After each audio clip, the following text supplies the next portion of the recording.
estamos esse mês todo estudando sobre a justificação pela fé em Paulo, e a gente vai terminar essa saga com Tiago e vermos como a gente consegue harmonizar Tiago e Paulo.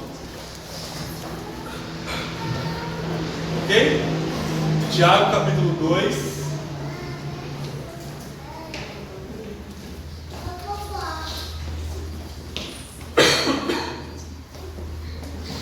Verso 24.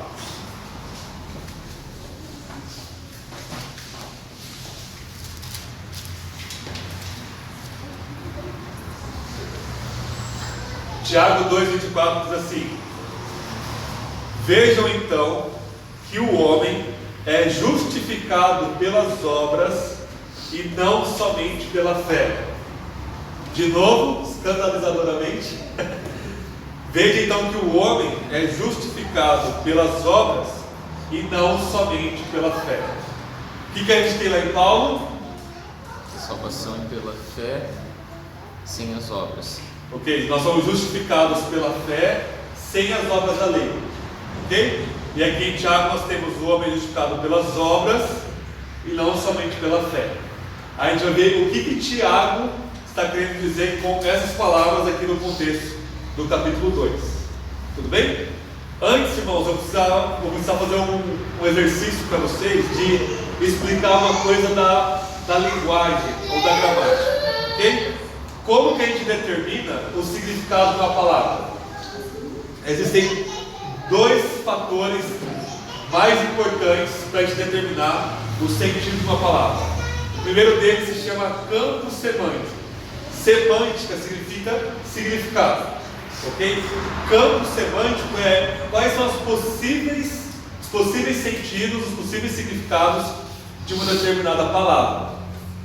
Entenderam o que é campo semântico? Então, quando você abre o dicionário e está lá a palavra tal, aí tem lá vários significados dela, todos aqueles significados formam o campo semântico, o campo de significado daquela palavra. Ok? Deixa eu só ilustrar para vocês a palavra manga. M-A-N-G-A, manga. O que significa manga? Pode ser a fruta, pode ser a manga de roupa. Então pode ser a fruta e pode ser a manga de roupa. Ok? Tem alguma coisa a ver a fruta com a parte da roupa? Não tem nada a ver. Mas a palavra manga significa isso. Se a gente mudar a entonação e falar mangá, o que é mangá, Alan? É tipo um desenho japonês. É, quadrinho japonês. Quadrinho japonês. Tem alguma coisa a ver o quadrinho japonês com fruta e com a parte da roupa? Não, mas todas elas se gravam M-A-N-G-A. Estão entendendo? Então a palavra manga ela tem esse campo de sentidos, assim como todas as palavras. Tudo bem? A palavra fé, irmãos, ela também tem um campo de sentido, que é a palavra grega pistis. Ok? Repitam comigo, pistis. Pistis. Ó, vai ter uma palavra em grego, hein? Pistis pode significar crença, confiança, fidelidade, confiabilidade, lealdade e algumas outras coisas. Tudo bem? Então, quando Paulo usa a palavra pistis, não significa que é exatamente o mesmo sentido que a palavra pistis que Tiago usa. Ela tem sentidos diferentes. Paulo fala assim em Romanos 3 da pistis de Deus. O que é pistis de Deus? Fidelidade de Deus. Não quer dizer que Deus tem crença, quer dizer que Deus é fiel. Às vezes Paulo usa pistis para falar da nossa fidelidade. Ou seja, vocês são fiéis em Cristo Jesus, vocês são obedientes. Mas às vezes pistis para Paulo significa confiança. Então nós somos salvos pela confiança em Cristo Jesus e não pelas obras da lei. É isso que significa lá em Paulo.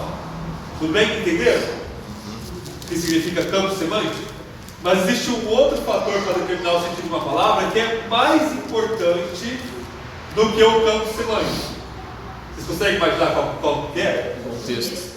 Perfeito, olha só quantos linguistas aqui. O contexto, irmãos, é mais importante do que o campo semântico.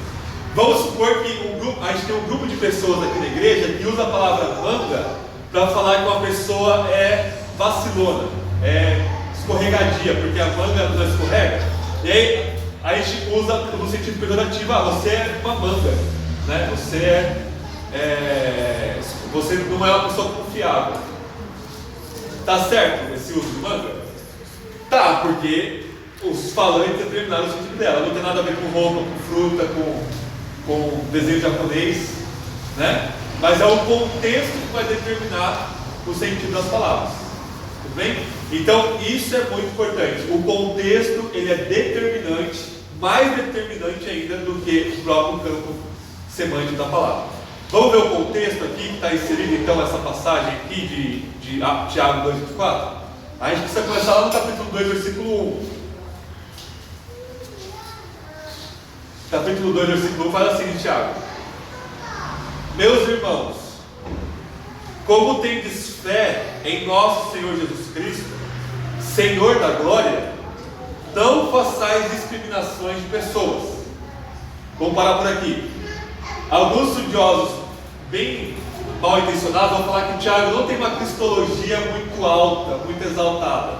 Tiago chama aqui o seu meio-irmão, que é Jesus, de o Senhor da glória, que é um título no Antigo Testamento para falar de Deus.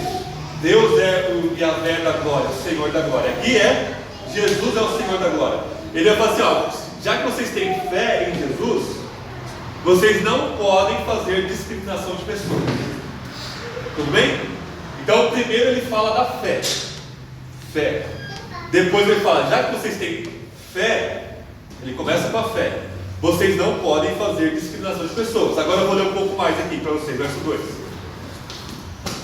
Porque se entrar na vossa reunião algum homem com um anel de ouro no dedo e roupas caras, e entrar também algum pobre com roupas sujas, e mostrar desatenção para os que vêm com roupas caras, ele disser: senta-te aqui no lugar de honra, e disser ao pobre: fica em pé, ou senta-te junto à estrada onde põe os meus pés, não estareis fazendo distinção entre vós mesmos, e não vos tornareis juízes que se baseiam em padrões malignos? Ouvindo, meus amados irmãos, verso 5. Por acaso Deus não escolheu os pobres para o mundo, a fim de fazê-los ricos na fé e herdeiros do reino que prometeu aos que o amam? Então o que estava acontecendo aqui nessa igreja para a qual o Tiago está se dirigindo?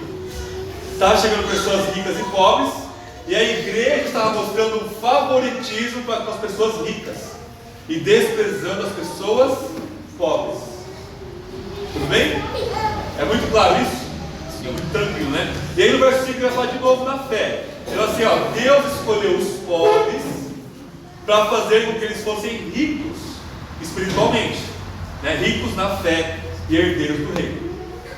É a mesma coisa que Paulo fala lá em 1 Coríntios 1. Não foram muitos os ricos, os poderosos, os sábios que Deus escolheu, mas sim os pobres, os humildes que nada são, para humilhar os que são. Então o Tiago está exatamente em acordo com Paulo aqui. Tudo bem? Então, ó, Deus escolhe da salvação, e dentro daqueles que escolhem a salvação que são pobres, eles são muito ricos. Então a salvação ela vem de Deus e transforma a pessoa. Verso 6. Mas vocês desonram o pobre. Não são os ricos que vos oprimem e vos arrastam aos tribunais? Não são eles que blasfemam o bom nome que vos foi dado? Todavia fazeis bem se estáis obedecendo à lei real, seguindo a escritura que diz: amarás o teu próximo como a ti mesmo. Mas se vocês fazem discriminação de pessoas, estáis cometendo pecado, e por isso sois condenados pela lei como transgressores. Pois qualquer um que guarda toda a lei, mas tropeça em um só ponto, torna-se culpado de todos. Porque o mesmo que disse, não adulterarás, também disse, não matarás. Se não cometes adultério, mas é homicida, torna-te a ti mesmo transgressor da lei. Falai e procedei como quem há de ser julgado pela lei da liberdade. Porque o juízo será sem misericórdia para quem não usou de misericórdia, e a misericórdia triunfa sobre o juízo. Então, o que ele está falando aqui? Olha, vocês estão quebrando toda a lei fazendo isso. Porque para Tiago, fazer discriminação de pessoas é o equivalente a assassinar aquela pessoa. Você está desprezando aquela pessoa, que é o que Jesus disse lá em Mateus 5. Se você chama a pessoa de raca, né, e você sempre menospreza a pessoa, fala mal daquela pessoa, você está cometendo assassinato no seu coração. E aí Tiago fala, se você comete assassinato, você também comete adultério, e você quebra tudo que existe de lei de Deus para você. Estão entendendo o contexto? Então, o pessoal aqui está falando que tem fé em Jesus, mas está fazendo discriminação de pessoas ricas e pobres que chegam ao culto para cultuarem a Deus. Tudo bem? Mais ou menos o que aconteceu lá em Corinto, lá na ceia. Então na ceia, em versículos 11, o pessoal rico chegava antes e comia tudo da ceia, e o pobre chegava depois e não comia nada da ceia. É mais ou menos parecido com 1 Coríntios 11. Ok? Até aqui tem alguma diferença entre Tiago e Paulo? E Jesus? Não. Existe uma unidade aqui. Correto? Então vamos continuar lendo. Verso 14.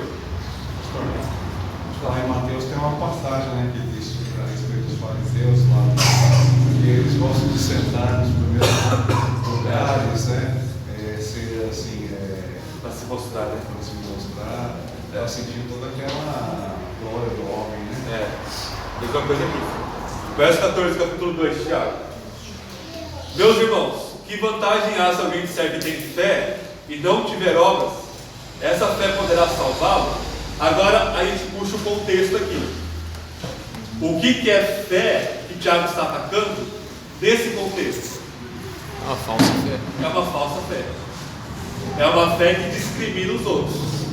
É uma fé que não tem obra de amor. Tudo bem? Então a fé que Tiago está atacando aqui, ela é determinada pelo contexto de Tiago capítulo 2. É a mesma fé que Paulo fala nas suas cartas? Não. O que é fé para Paulo? É uma confiança que gera boas obras, que é ativa, que gera transformação, que gera obediência. Paulo começa Romanos 1 falando da obediência de fé, a obediência que procede da fé. Não é essa fé que o Tiago está atacando aqui, que é a fé que estava sendo advogada nessa igreja, majoritariamente de judeus, convertidos à fé cristã, que estavam falando que eles criam. Eu creio em Jesus, mas não tinham obras. É uma fé morta. Na linguagem da lã, é uma fé falsa. Verso 15. Se o irmão ou a irmã estiver necessitado de roupa e de alimento de cada dia, e algum de vós disser, vá em paz, aquecei-vos e saciai-vos, e não lhe der das coisas necessárias para o corpo, que vantagem é nisso? Assim também a fé por si mesma é morta se não tiver obras. Então é uma possível ocorrência aqui nessa igreja. Então a pessoa estava lá pobre, e você fala, não, vai com Deus, Deus te abençoe. E aí você não faz nada para ajudar ela, podendo ajudar essa pessoa. Essa fé, ela é morta, ela é falsa, ela não vale de nada. Tudo bem? Verso 18. Mas alguém dirá, tu tens fé e eu tenho obras. Mostra-me a tua fé sem obras, e eu te mostrarei a minha fé por meio das obras. Ou seja, ele coloca um interlocutorzinho aqui para dialogar com ele. Ou seja, ele está falando assim, olha a minha fé aqui em Jesus, mas você não tem obras, essa fé não vale de nada, mas eu vou te mostrar a minha fé através das minhas obras. Eu vou te mostrar que eu tenho uma fé viva, verdadeira e ativa pelas minhas obras, porque a minha fé, ela é viva. Tudo bem? Qualquer dúvida vocês podem me interromper, tá, irmãos? Verso 19, e aí que está o X da questão do verso 19. Crês que Deus é um só, fazes bem, pois os demônios também creem e estremecem. Então, a fé aqui, irmãos, em Tiago capítulo 2, é uma fé intelectualizada, é uma fé somente de conteúdo, é uma fé do monoteísmo judaico, que existe um Deus só, mas que é só isso, é só a você entender certos conteúdos da fé, como por exemplo aqui, que Deus é um só, por exemplo. Estão entendendo? É uma fé meramente aqui na sua cabeça, na sua confissão, na cabeça e na boca, né? Você está confessando que existe um Deus só. Não é uma fé que se traduz em obras, é uma fé intelectualizada. E essa fé intelectualizada é uma fé falsa, é uma fé morta. Tudo bem? Não é isso que Paulo fala de fé. O que Paulo fala de fé é outra coisa. Não é uma fé meramente intelectualizada, é uma fé obediente, ativa e viva. Eu estou repetindo isso para ficar claro para vocês. Então Paulo e Tiago aqui estão em pleno acordo até o verso 19. Os demônios creem e os demônios tremem, ou seja, existe uma reação dos demônios E não existe uma reação nessa igreja de fé. Eu creio em Deus. Amém. Eu estou aqui, estatualizado, para inventar essa palavra, né? Estou aqui paralisado, mas eu creio. E essa fé vai me salvar. E Tiago diz, não, essa sua fé não vai te salvar, porque ela é morta, porque ela é falsa. Verso 20. Mas ó insensato, querem ser convencidos de que a fé sem obras é inútil? Não foi pelas obras que nosso pai Abraão foi justificado quando ofereceu sobre o altar seu filho Isaque? Vês que a fé cooperou com suas obras, e pelas suas obras a fé foi aperfeiçoada. Assim se cumpriu a escritura que diz: Abraão creu em Deus, e isso lhe foi atribuído como justiça, e ele foi chamado amigo de Deus. Vês então que o homem é justificado pelas obras, e não somente pela fé. De igual modo, a prostituta Raabe não foi justificada pelas obras quando acolheu os espias e os fez sair por outro caminho? Por isso, assim como o corpo sem o espírito está morto, também a fé sem as obras está morta. Essa é a parte mais difícil aqui para nós. Então a gente viu duas coisas, o pessoal chegou atrasado. O que determina o sentido de uma palavra é, primeiro, o campo semântico, os seus sentidos que lhe é atribuído, mas o mais importante é o contexto que se é usado. Okay? E a gente viu que a palavra fé é diferente aqui em Tiago capítulo 2 dos usos de fé lá em Paulo. Pergunta: a palavra justificado tem um só sentido ou tem vários sentidos? Vários sentidos. A gente pode presumir isso porque todas as palavras têm vários sentidos. Ok? Dos 6 ou 7 sentidos de justificado na Bíblia, 2 são mais importantes aqui para o nosso entendimento de Tiago. Primeiro, justificado na Bíblia significa declarar justo diante do tribunal. Esse é o sentido. Quem que dá esse sentido para a palavra? Qual que é o apóstolo? Apóstolo Paulo. Estão me acompanhando? Então, para Paulo, a palavra justificado significa ser declarado justo por um juiz. Essa é a doutrina da justificação pela fé, não é? Nós, pela fé em Jesus, somos declarados justos diante do juiz supremo que é Deus.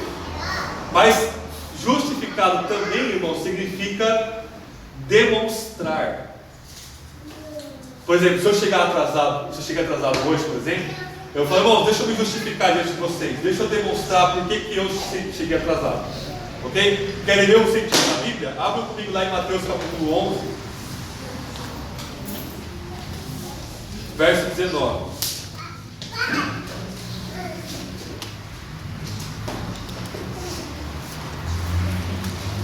Quem pode ler Mateus 11, 19?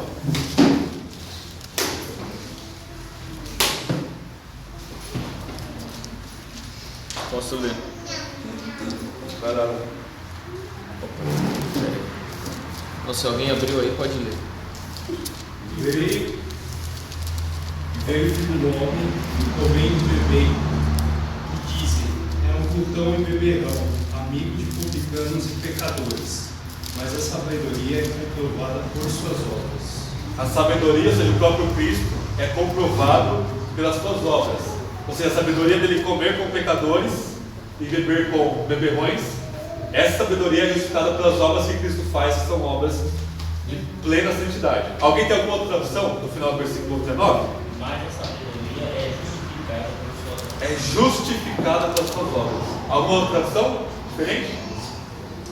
Quem tem justificado aí? Levanta a mão. A maioria? Quem tem comprovado? É a mesma palavra que Paulo usa para justificação e a mesma palavra que Tiago usa para justificação. Então, Jesus está sendo justificado no sentido forense? Não. Ele está demonstrando a sua sabedoria através das suas obras. Ou seja, diante dos homens, ele está se justificando no sentido de estar demonstrando aquilo que ele está fazendo. Ok? Então aqui em Tiago capítulo 2, voltem lá para Tiago capítulo 2.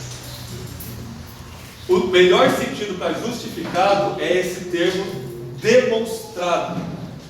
Ou seja, a fé, ela é demonstrada como verdadeira e viva pelas obras. Tudo bem? Vamos ver o texto de novo. Vamos retornar ao texto. Verso 20. Mas ó homem insensato, queres ser convencido de que a fé sem as obras é inútil, ou seja, uma fé falsa? Não foi pelas obras que Abel foi justificado quando ofereceu sobre o altar seu filho Isaque? Aqui, qual que é a passagem que ele está falando aqui? O verso 21.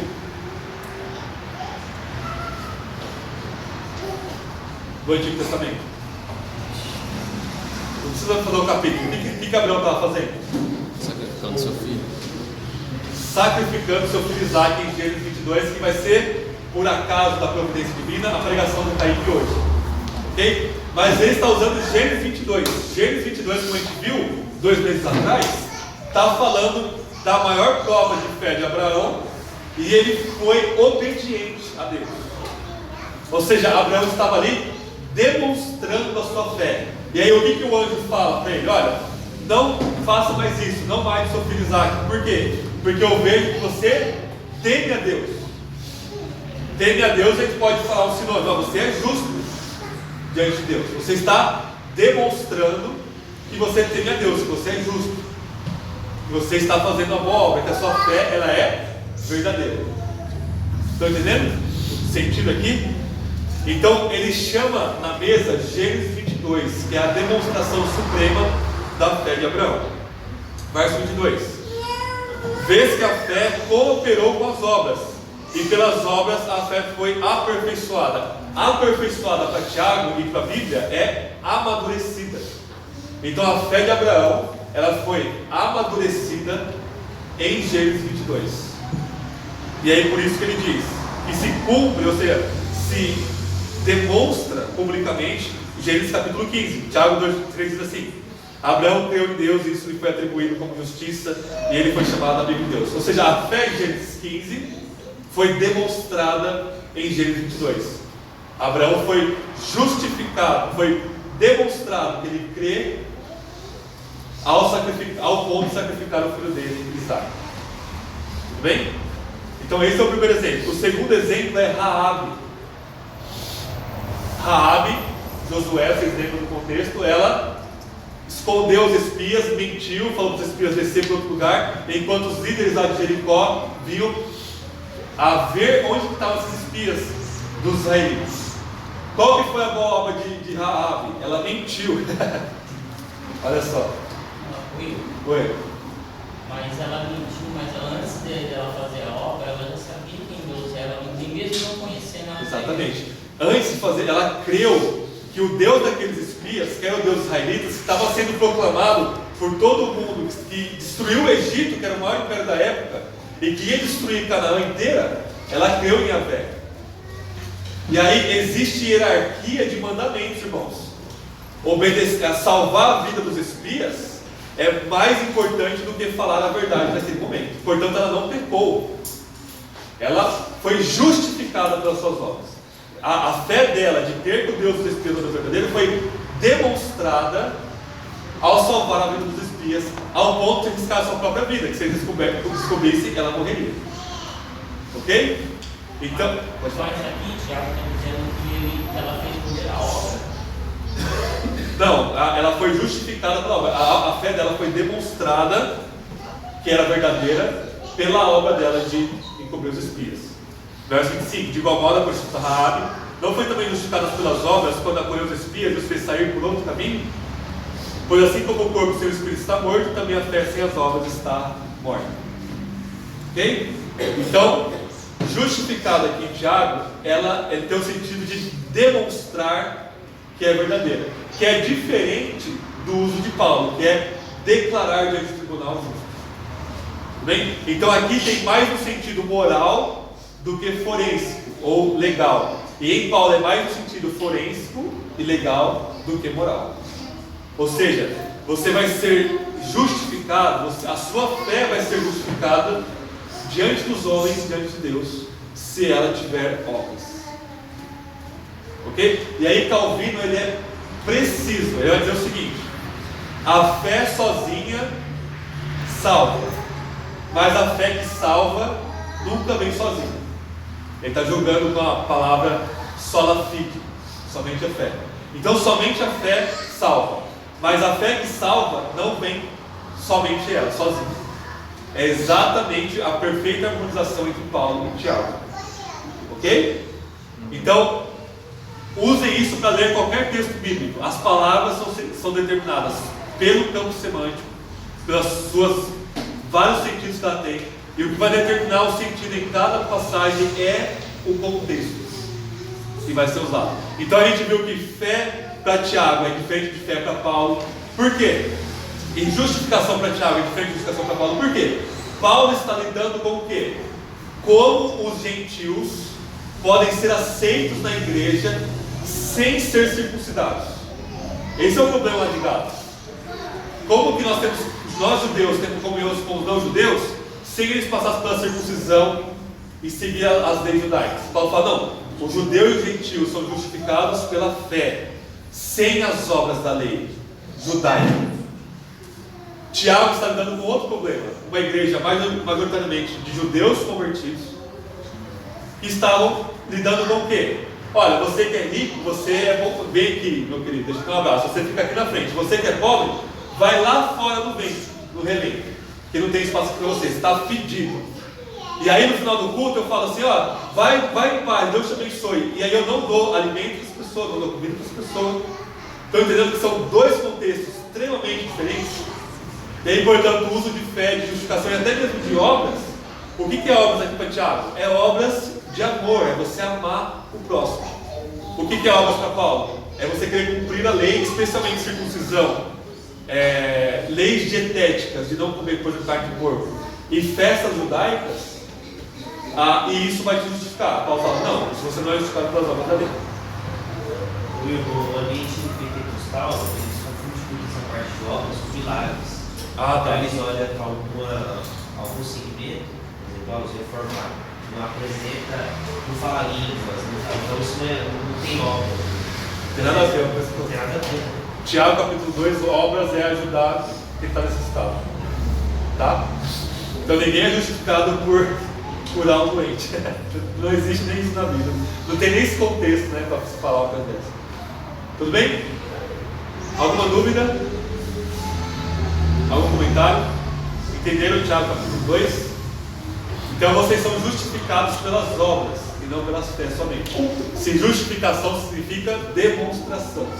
A sua fé, ela precisa ser demonstrada em obras. Não existe fé verdadeira que não é obediente, que não é compassiva, que não é ativa e viva e operante. Tudo bem? Por outro lado, você é justificado pela fé somente, e não pelas obras da lei. Se justificação significa ser declarado justo diante de Deus.